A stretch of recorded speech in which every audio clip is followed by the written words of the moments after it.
Hello, everyone, and welcome to another episode of Board Game Backwards, where we play games having never read the rules. I'm Shay, and I am going solo today. And the reason why is because I want to give those of you who do enjoy a good one-player game, a good solo game, I want to give you an opportunity to get a take on it. I want to give you an opportunity to have me play solo games, try to see how I can do it by myself, and then of course play it and see what my opinions are. So I heard about the Ratcatcher, and so I was able to acquire this game, and I'll have to see how it goes. So with the Ratcatcher, it is ranked 6.8 on BGG, so it's not super well rated, but honestly, from my experience that I've had, that doesn't necessarily mean I'm gonna love it or hate it. Sometimes I disagree with that rating. It is ranked 6,050, so it's it's back there for sure. And I'm glad that I'm doing a game ranked so low and at a 6.8, because that, like I've said, it doesn't necessarily mean everyone agrees, and I don't want this podcast to be us just doing the top 100 or the top 200 games. That's, people do that all the time, and I enjoy them, and we do have different opinions, but not everyone. There's so many games out there that if we can all choose different games, then you can hear about every board game out there from a variety of different podcasts. So hopefully the Ratcatcher is going to be a unique episode. The playtime is 30 to 45 minutes, which I really do like that. If you're going to play a game solo, I can see a longer game being fun. But I also like the idea of having longer games that are solo as well as shorter games that are solo. You know, if I have 30 minutes, 45 minutes to kill and I want to play a game, this might be a good one if I like it, of course. And the weight is 3.06. 3.06. So right there in the middle. Shouldn't be too hard, but also not too easy. But honestly, when it comes to trying to decipher how to play a game, the weight really doesn't mean it'll be easy or not. So, yeah, the Ratcatcher is designed by Matthew Aslan and published by Platypus Industries. So I'm going to open up the box and see what I'm dealing with here. Okay. Let's get everything out first, and then I'll be able to start deciphering what's going on here. All right. So there's a lot going on here. I have 2 bags. Pretty nice bags, actually. Cloth bags here. One with a gray bag with a white rat. And then another one that's more of a tan, beige canvas color with what looks like a dead black rat. So 2 bags. I have a little assembled box here that's called the Tallyman Cage. All right, I have everything kind of splayed out here, and it looks really cool, and it looks fun. There's a lot going on, which I'm excited for. So it looks like there are a lot of different people, different player boards. So what's interesting is it looks to be maybe 2 rat boards, but each has a front and a back. So there's the Rat King, Brood Mother, the Maw, and the Abyssal Rat. So, and it says on it rat tracker. So I'm thinking me as the player, I can choose a rat to play. And then there are all of these Ratcatcher players as well. It looks like there are 6 to choose from. So it looks like it's called the Ratcatcher.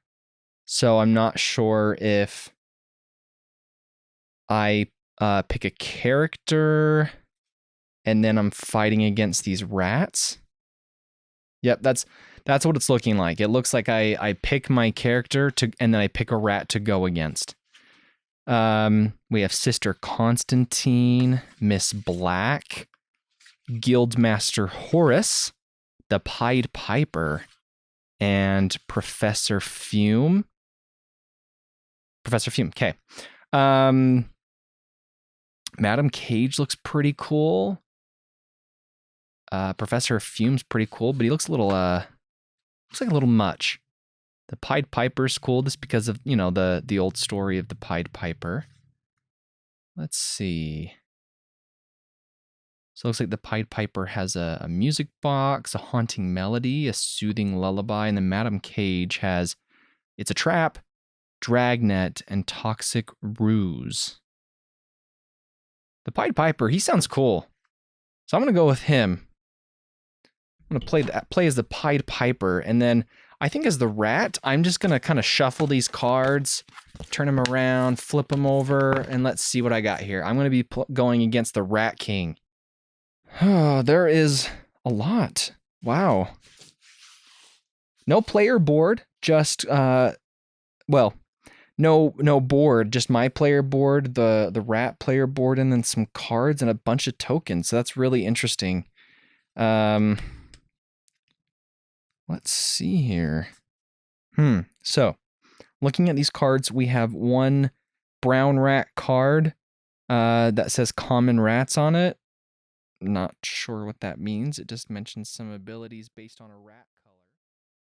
I can capture rats, and I'm assuming any type, any of the common rats, and then I can trade them in for like a dice roll, a pink cube, health, a yellow cube, or blue cheese. Okay. Then I have all of these rat cards with a rat, a black rat with a blue kind of outline on it. Oh, cool. And these are really cool looking cards. I'm loving the artwork. Loving it. So if you're not watching, to describe what I'm seeing here, there are black and white illustrations. They almost look like pen illustrations. But then they have these little subtle tinges of blue in certain aspects to emphasize what's going on here. So it's really, really cool art. And then some of these, and they're all peculiar rats, and they're awesome. We have the Mad Ratter, and he's wearing the hat, drinking a cup of tea with cheese in it, and he's sitting in a kettle. Really cool. The Filthy Snitch. So a rat with wings. So a nod to Harry Potter, it would sound like. A pirate. So a pirate rat. So many really cool looking rats. I am a Ratageist, a ghost rat. I'm really impressed. The Ratapus. So this does help illuminate quite a bit. A pink cube says that the rat gains a bite. The yellow, this rat gains a movement. Okay, so that makes sense. So when I was looking at the common rats and they had all these different symbols, and the same is it also is shown on the Rat King. There's like a teeth. You can see teeth, rat teeth symbol. And then there was also a hand symbol. And so I wasn't sure if they were both attack or one was attack. So the teeth are attack. The hand is movement. The red cube heals a single wound. And then the cheese spawn peculiar rats. So that answers one of my questions about peculiar rats. So blue cheese spawns that. And then there are all of these direction-backed cards with maps on them. So I mentioned earlier how there's not a board that I'm playing on, but it looks like these cards are going to do that for me. So I have a starting card that says start here and a bunch of different arrows on the sides showing where I can kind of build cards. So I'm going to build the board as the game goes. Like tentacle symbol looking thing. So that might be the mutate symbol. So whenever a mutate result occurs on the rat tracker, roll a die and assign a +1 upgrade token to the attribute of this nemesis. Okay, yeah. So if I look on the right side here of the Rat King's board, there are 3 mutate areas. So mutating is basically going to upgrade an ability to this Rat King, and a die result of 1 will cause the Rat King to heal a wound. And it has this tracker here, so it looks like maybe with each cheese, the tracker moves up. The first cheese, nothing happens. The second, white rats gain +1 speed. So I think I would just put that +1 speed over here on the common rats card to kind of remember those adjustments. On the 4th is when the Rat King is spawned. And I'm not sure if the rat gets spawned on like the map that I'll be building out. And then the 5th, a peculiar rat is spawned. A peculiar rat is spawned later. So rats are spawned throughout. Let's look at my Ratcatcher guy here. So his card's a bit different in that it's 3-dimensional. So it looks like I can place dice in it that I roll. And then there's almost like a level indicator. I can put cheese in a bunch of different places. And then I have my health tracker. Tokens fit in the board as well. +2s and +3s. Look like they fit in it. How are rats placed? And how do I track the Rat King's death? And how do I win?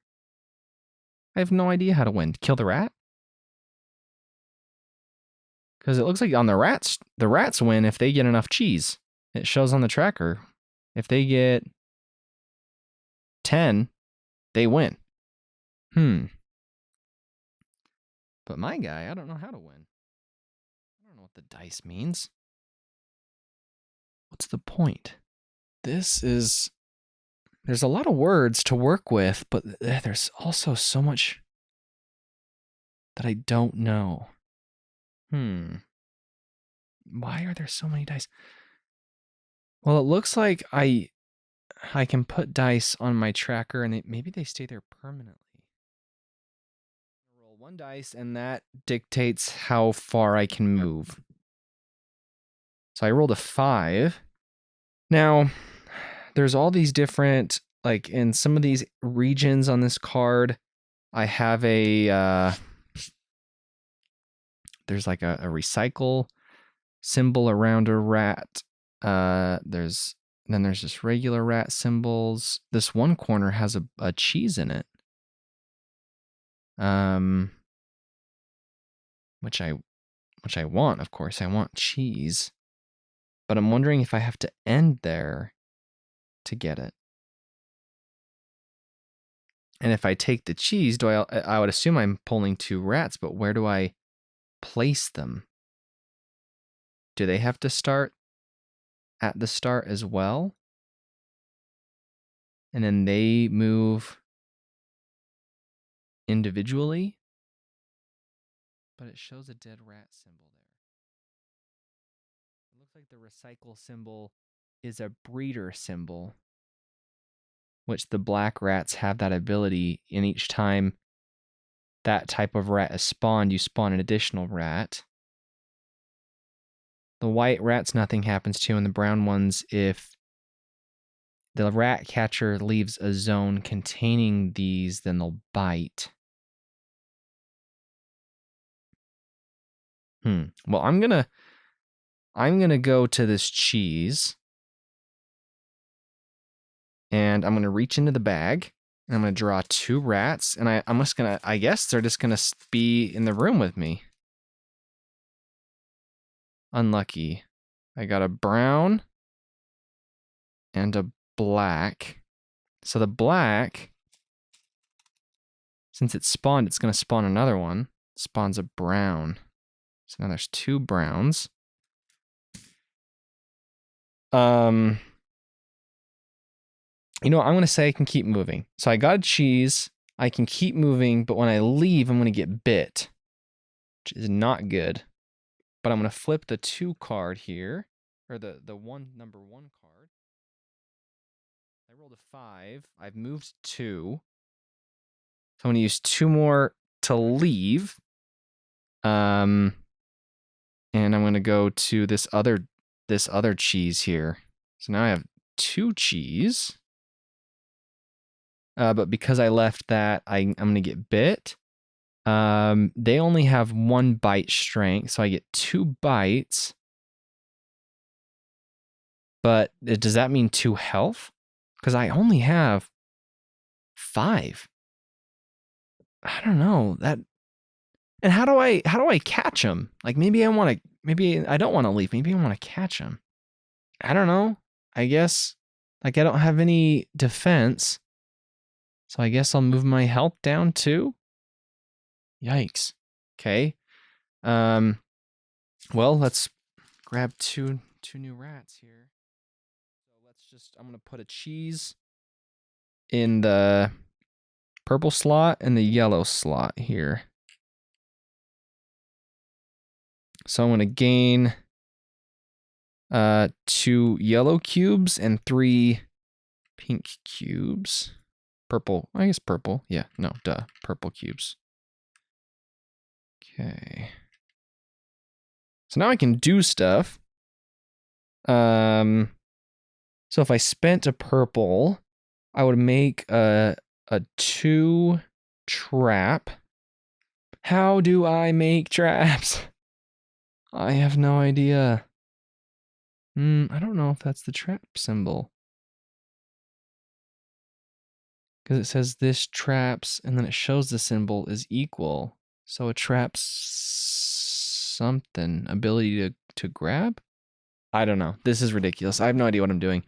I'm just going to stay there, and I'm not going to do anything. Sure, you know what? Let's say that. I'm going to move my health back. Because I'm going to say I didn't get attacked, and I'm just going to say that we have 5 rats all at the beginning. 2 of them are 1s.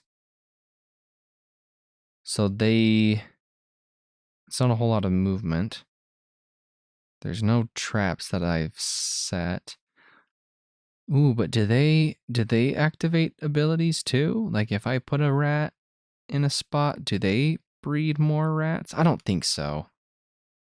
Because then the breeding ability wouldn't make sense. Okay, I'm going to move those. Then a movement of 3, which isn't enough to get out, but it is enough to get 2 of the rats to that cheese. So they'll each get 1 cheese. And then we have a 5er. So 1, 2, 3, 4, 5. In with me. I'll set a music box. I'm going to say I set a music box in the other cheese location too. I know I'm doing it late, but I'm figuring it out as we go. So I have 2 music box traps. And the trap strength is equal to the number of rats in the zone. So there's 4 rats in the 0-0 zone. So it's a strength of 4. 2, 3. Oh, but the whites have an extra speed. 1, 2, 3, 4, 5, 6. So these 2 white rats can come in with me. And I didn't set a trap in there. I didn't think about it. So that's 2 cheese. So then I guess the Rat King spawns. And then a peculiar rat. The Ratageist. Brown rats get defense. So I have one more. That white of a 4. 1, 2, 3. Get another cheese. I would spawn a peculiar rat, but I know I'm doing this wrong, and I'm not going to do it. What I'm curious about, so I have this white rat, and then the Rat King is in a trap. The trap, its value is 2. It's in the zone, and I think the zone is just a one little spot. So it's only a 2, and the Rat King is at a 3. So the Rat King is not affected. The white is at a 0, so the white is gone. Okay.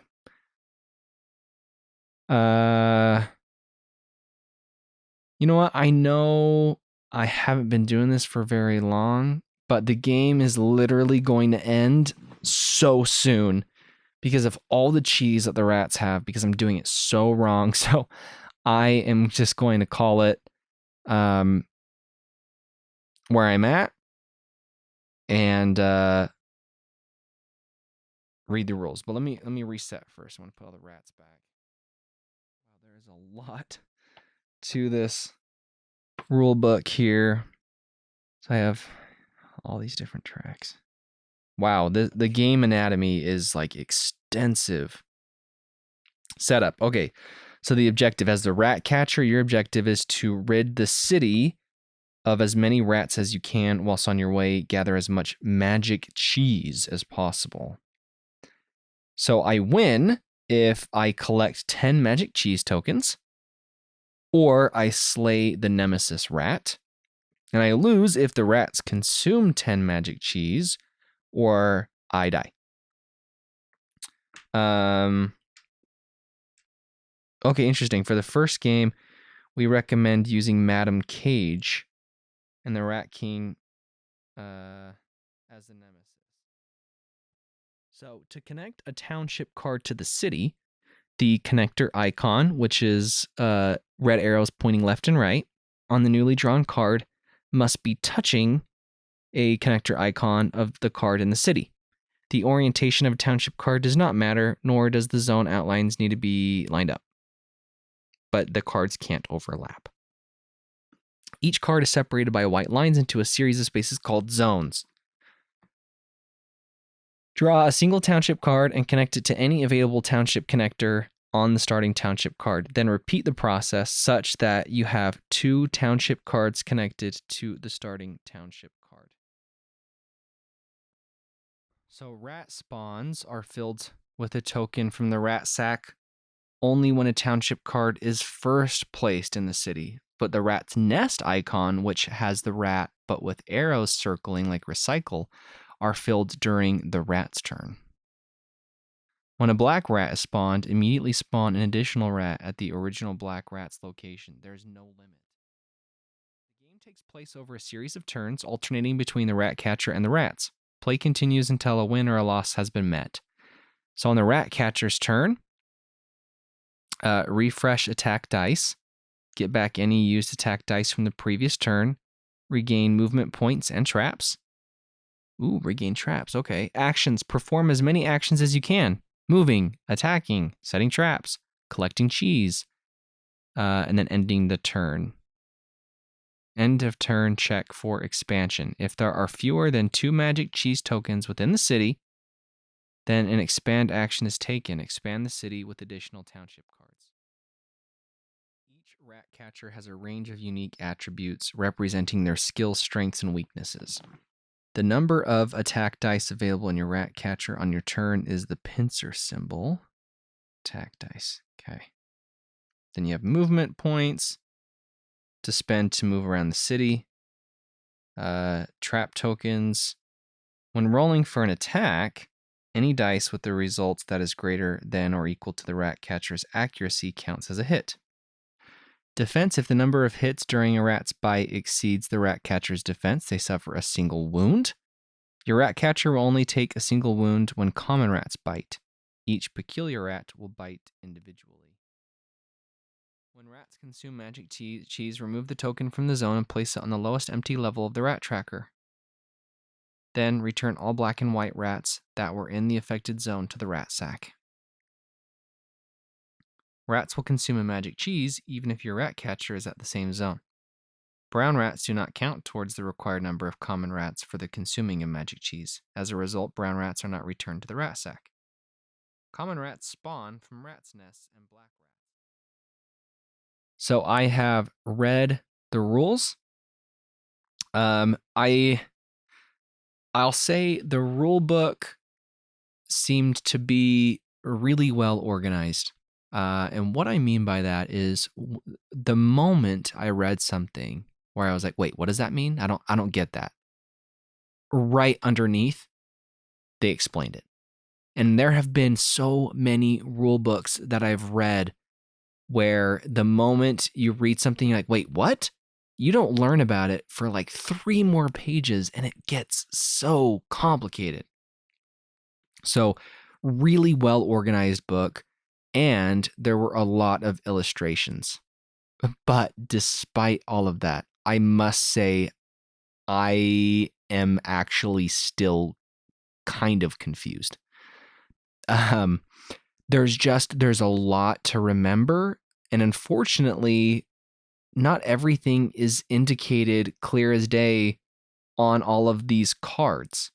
So there are a couple of things I'm going to have to remember, or maybe go back to the rule book to make sure I'm doing it right.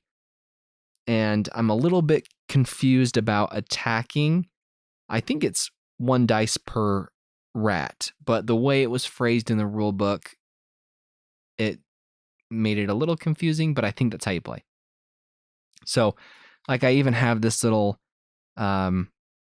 turn card that's supposed to help me remember what I can do, but it's still a little unclear. And I don't know if it ever mentioned the Ratcatcher bag. Like, what am I supposed to do with that? It doesn't even show it in the rule book. I don't know. So, I'm hoping I can play this right, but there is a lot to take in. So I'm hoping that I can. It does sound fun though. Really interesting, but I really won't know how I feel about it until I play it. So I have it set up. I'm ready to go. I mean, I knew this. I wasn't anywhere close to getting this game figured out. Basically, I think the single thing, well, there might be like 2 things that I got.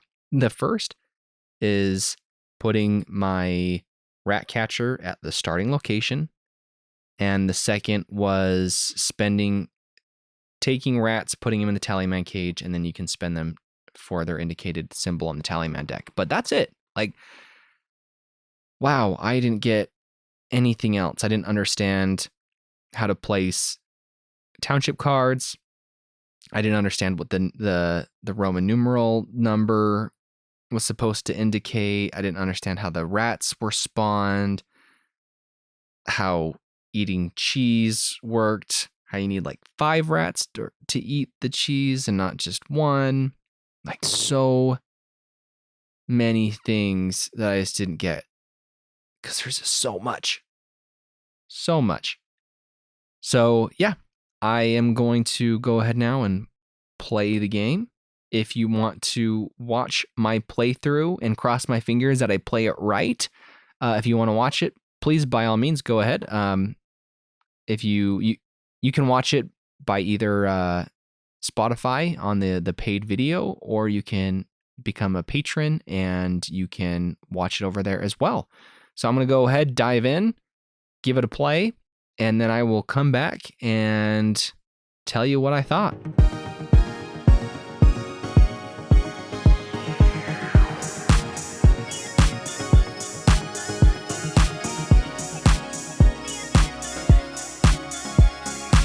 All right, everyone, I'm back. Wow. Wow is all I can say, because that was hard. I got beat bad, like really bad. Man, and I don't know if I think I played right. Like, I think by the end of it, I really did understand the rules, because like I said, I mean, the rule book, once I remembered how each stage goes, you know, looking back on the rule book a couple of times, then it was really simple. And basically I just got killed really quick. I mean, I got so many of the brown rats coming after me, and my defense is really small. So all they have to do is roll higher than at the beginning. It was just 1. And then later on, I upgraded it to a 2. I should have upgraded it to 3. But a 2, I mean, do you know how easy it is to roll more than a 2? And only 1 rat has to roll higher than a 2. So I lost 2 lives really quick. And then by the end, I was on a spot that was occupied by 4 rats. So I had to defeat them. And so I used all my attack rolls, and then I was able to kill them, but not all of them. So then I spent the rats in the Tallyman cage to get extra rolls, and I was able to get them. But then the next spot that I moved into also had brown rats, so I had to kill them as well. And so, like, I don't know how else to. What I should have done is upgraded my attack number value. Instead of having to get a 4 or higher, I should have upgraded it so I only needed a 3 or higher, instead of giving myself an extra movement and an extra attack. Notice an extra movement I'd given myself earlier. But yeah, those brown rats, man, I got cornered too. And that's actually really interesting. Is I think a strategic aspect of this game is where I choose to place the cards. I need to be aware and think, okay, this is where all the cheese is at. This is where I plan to go next, and make it more open for myself. Because had I had an opportunity to go a different route where there weren't a bunch of brown rats, then I could have gone and tried to acquire the cheese that I needed to upgrade my health. But I was just cornered on both sides of the zone I was in. There were brown rats everywhere. And so I don't know. Wow, that was just, I did not expect it to go like that. It's shocking to see how many rats fill up the board. And it's crazy how they come after you, those brown rats, and how they just kind of, I mean, because they're chasing after you each round, so they kind of bottleneck you. But I feel like if you can outmaneuver them, like I was saying earlier, then you might be able to avoid them for a number of turns, but not worry about losing some lives. So Really strategic. Excuse me. Really strategic. I mean, the fact that you only start with 3 health, I mean, that's nothing. That is brutal. I mean, you can get 4 if you upgrade, but that goes quick. That goes really quick. So, yeah, I basically, what are my initial thoughts on this? I think there is so much strategy that can be implemented here. And what's cool is because it's a one-player game, who cares about analysis paralysis? Like, I can take as much time as I want. No one else is waiting on me. So I can really think through what cheese I should go for and where I should place new cards and just all those, what I should upgrade.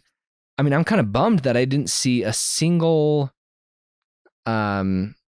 specialty, a single peculiar rat. I would have loved to see them come in, and of course, to get the Rat King in here would have been super crazy too. But it's also pretty gnarly how the Rat King has so much defense. Like, I can't imagine being able to attack the Rat King by like winning the game that way. I think cheese is the way to go. But then again, if you get lucky and you get a couple of 6s and then you roll higher than a 3, then I mean, you can still get it, but I think cheese is the way to go. But that's interesting because I mean I didn't even spawn it because they didn't get enough cheese either. So if you can manage to get the cheese, and you don't even have to worry about the nemesis rat. But it's a fun mechanic how, well, if there's less than 2 cheese, then more territory opens up with more cheese. So there's always plenty of cheese for the rats to take. So it's a pretty intense race. But I could have been strategic with my traps. And so there's a lot to think about. There's not a whole lot of luck in it, I in my opinion, which is kind of nice.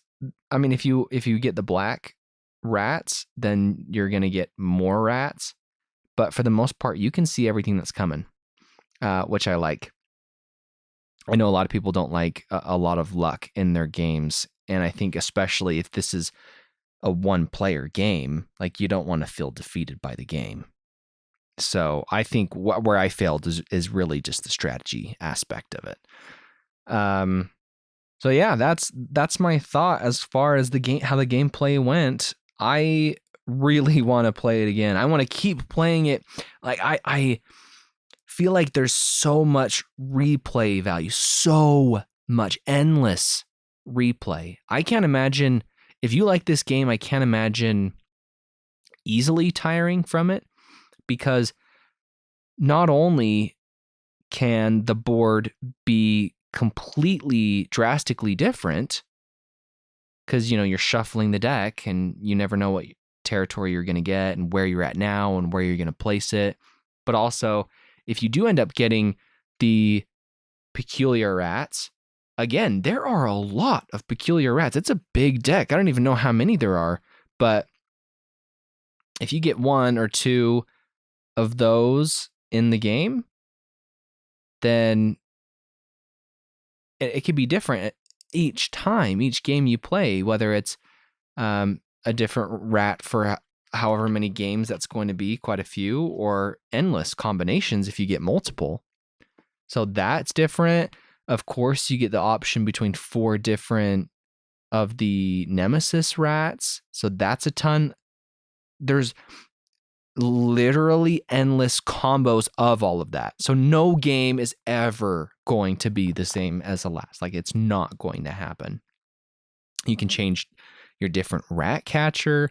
You can choose the harder difficulty card, so you can flip all of the territories to their harder difficulties.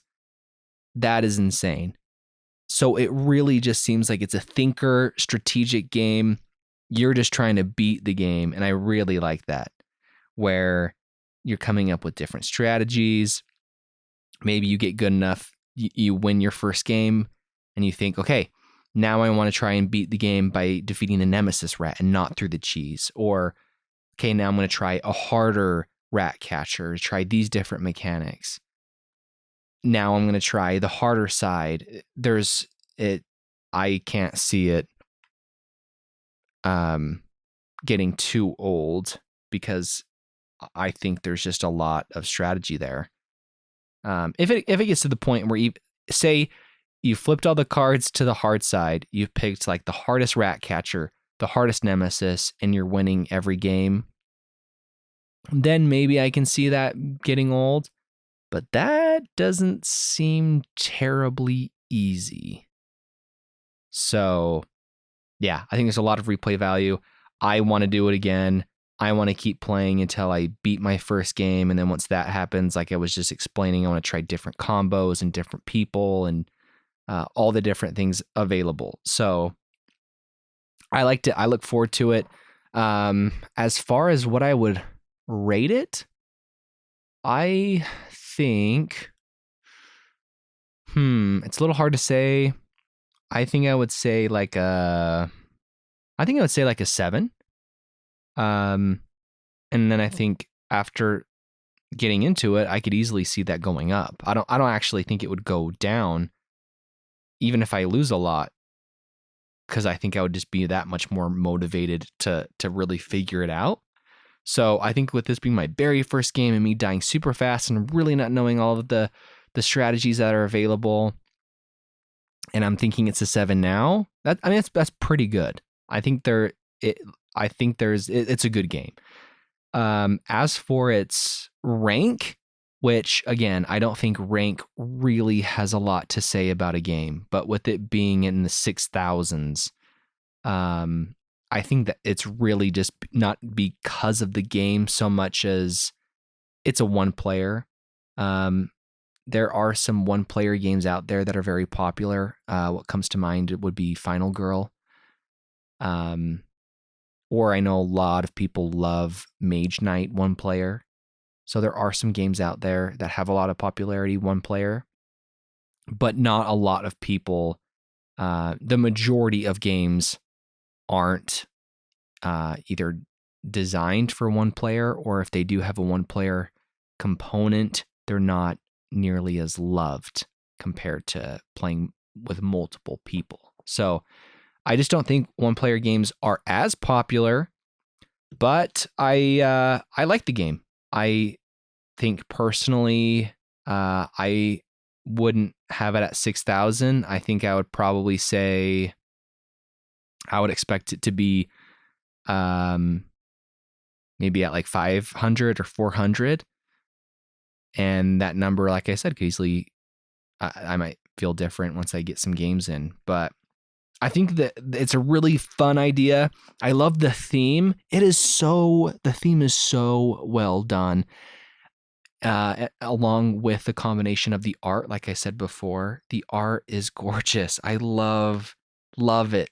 I think it was so clever of them to use like pen art style, black and white with these blue tones kind of thrown in there. It just kind of seems grungy and dark and menacing, which of course is kind of how you're going to feel when you're thinking about catching rats. It gives that whole atmosphere, and I feel really engaged in the game. And so I think it's a really excellent production, and it deserves a better rank. I think more people should know about this game. And it's a shame that, people don't. Yeah, and I think obviously it's nothing compared to the rules that I came up with. It's It's so much cooler than the rules that I came up with. The fact that some rats are going after the cheese and you have to have 5 rats to eat the cheese, and some rats are coming after you and they attack you on their turn and your turn if you're leaving, or if they're with you on their turn. And you add more territories when you don't have enough cheese left, and certain territories are cleared out if they are like abandoned. So much more. It's way more than I would have been able to figure out. Yeah, and in the past, games that we really couldn't figure out the rules basically at all. So yeah, again, shout out to the rule book. I think I had a couple of questions, and really I think that was more due to me not understanding what it was saying versus it being poorly said. So good rule book, pretty easy to follow in my opinion. There's a lot there, but it's not too hard to understand, and it was a fun one. So I'm going to keep playing this when I have some time by myself, 30, 45 minutes. I'm a little surprised. I feel like this game would take quite a bit longer to actually win. I can see it being 30 minutes if you die a lot. And maybe that's the case. Maybe that happens a lot. But I think to actually win would be kind of tricky. I can't imagine it taking less than an hour to win. But I don't know, maybe once you get some experience and you understand the strategy a little bit, it might run pretty quick. So yeah, thanks everyone for listening. It was fun to do this solo game, to experience my first solo game. I had a good time, and hopefully we'll get some more of these episodes down the road. But thanks everyone for your support. If you liked this episode, by all means, I would really appreciate reviews. You can rate us and give us a review on your favorite podcast player. And if you want to, engage with the podcast, then you can hit us up on Twitter, or you can talk to us on Discord if you are a patron. And I hope to have all of you here again next week. See ya.